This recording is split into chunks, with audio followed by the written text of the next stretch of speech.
You've become a fairly large engagement person on the issue of racial reconciliation. Explain that, especially in Tennessee. How does that work itself out? I don't really take the credit. I'm sort of in the wake. Well, my best friend is a guy named Scott Rowley. Scott's a pastor in Franklin, and he's also a musician. He was one of the first early Christian musicians in a group named called Albrecht Rowley and Moore in the 70s. And Scott was the one. Scott was at the "I Have a Dream" speech. His dad was a lawyer for Kennedy, John F. Kennedy, and his dad said, "Some guy speaking down on the mall. Let's go hear him." Right? Scott's 11 years old. He hears Martin Luther King give the speech, and everything changes for him from the 11. Like forever. So I really sort of ride in the wake of Scott Rowley. I'm his support person, and when he gets frustrated.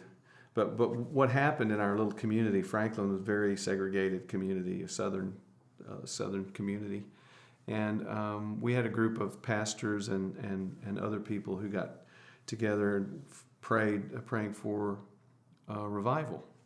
And we all imagined, okay, we'll have a big Billy Graham type crusade, and a bunch of people get saved. It'll be great, and so we prayed for about 10 years. We got together weekly, black and white pastors praying together, and then we're eating together, and then we're going to stupid movies together, and we're sharing our lives together through this whole process.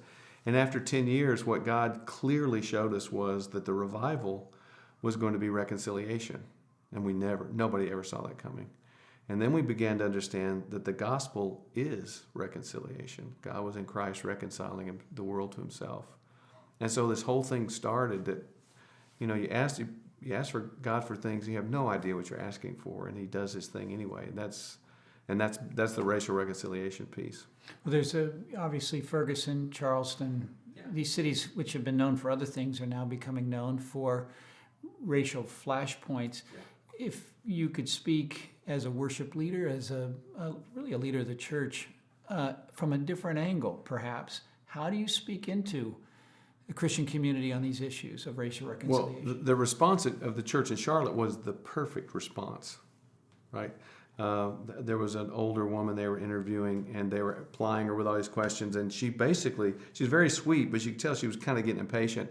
And she said, "Look, you reporters, you need to leave us alone, because we've got to find the grace to forgive this guy.